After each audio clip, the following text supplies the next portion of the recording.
Queridos hermanos en Cristo Jesús, es viernes de la tercera semana del tiempo de Cuaresma. Les invitamos a participar de los Vía Crucis en las diferentes comunidades. El Evangelio de este día está tomado de San Marcos, capítulo 12, versos del 28 al 34. En aquel tiempo, uno de los escribas se acercó a Jesús y le preguntó: ¿Cuál es el primero de todos los mandamientos? Jesús le respondió: El primero es: Escucha, Israel, el Señor nuestro Dios es el único Señor. Amarás al Señor tu Dios con todo tu corazón, con toda tu alma, con toda tu mente y con todas tus fuerzas. El segundo es este: amarás a tu prójimo como a ti mismo. No hay ningún mandamiento mayor que estos.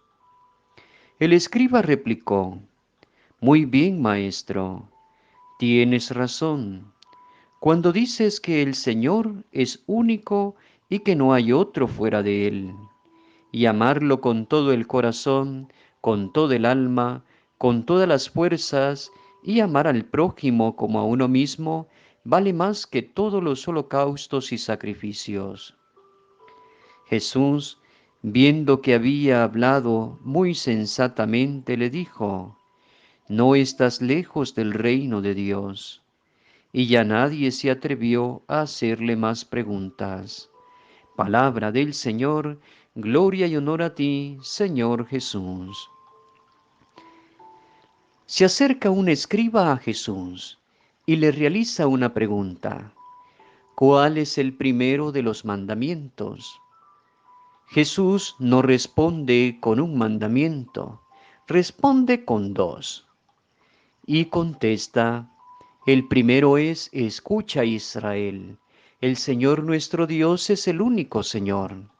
Amarás al Señor tu Dios con todo tu corazón, con toda tu alma, con toda tu mente y con todas tus fuerzas.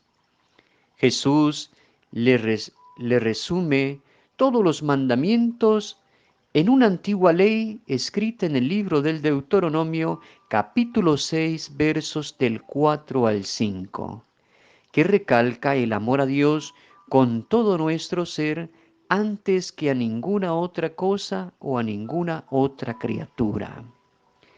Contesta recitando las mismas palabras que todo judío fiel recitaba por las mañanas, elevando su oración matinal a Dios. Escucha, Israel, el Señor es tu Dios. Es el punto de vista constante de Jesús.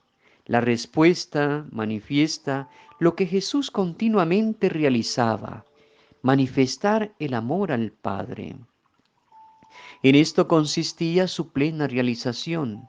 Cada instante, en cada pensamiento, en cada gesto, cada decisión era movida por amor al Padre. Todo su ser, su quehacer giraba en torno a esto. Todas sus fuerzas vitales, su cuerpo, su alma, su sensibilidad, su inteligencia, todas las capacidades que Jesús tenía las orientaba hacia Dios. Dios era su razón de ser, su razón de existir. Su deseo radicaba en hacer en todo la voluntad de Dios, y en esto también radicaba su alegría y su y su realización. El segundo mandamiento es este: amarás a tu prójimo como a ti mismo.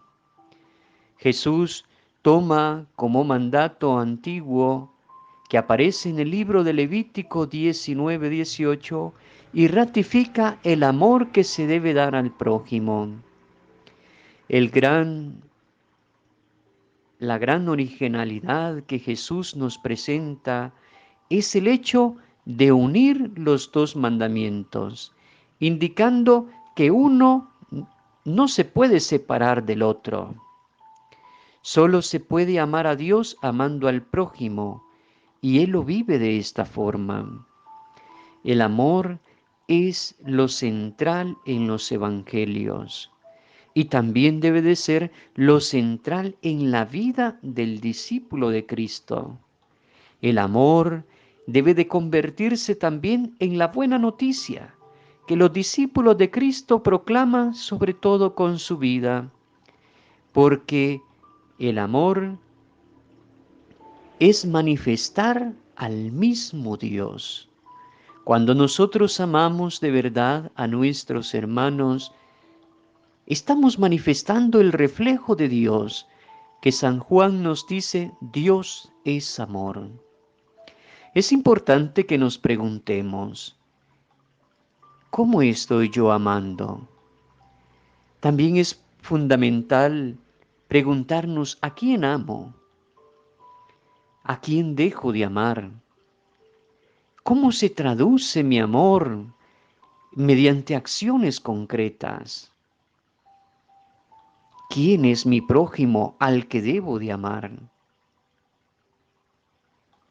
Y aquel escriba contesta, muy bien, maestro, tienes razón.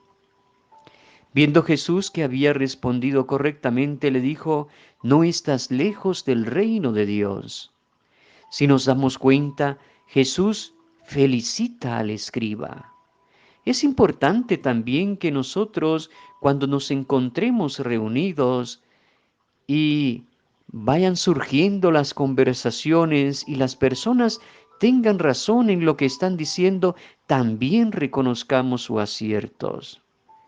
De esta forma, también las valoramos, los estimulamos a que participen más y a la vez estamos mostrando amor y humildad ante nuestro prójimo. La comunidad cristiana, a partir de esta respuesta de Jesús, entiende que el amor a Dios no está fuera del amor que debemos de dar a los hermanos. Es decir, que amar a Dios solo es posible amando al prójimo y el amor se traduce precisamente mediante las prácticas y la cercanía con los demás. Con esta forma de unir a Dios y al ser humano, Jesús abre un panorama nuevo.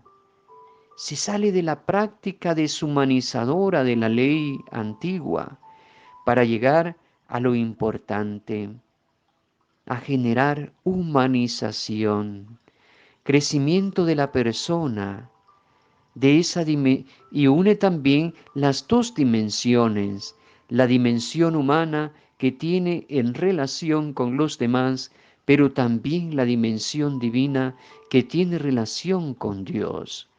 Y de esta forma nos damos cuenta que el ser humano también es integral en ambas dimensiones. Y la bendición de Dios Todopoderoso, que es Padre, Hijo y Espíritu Santo, descienda sobre ustedes y permanezca para siempre.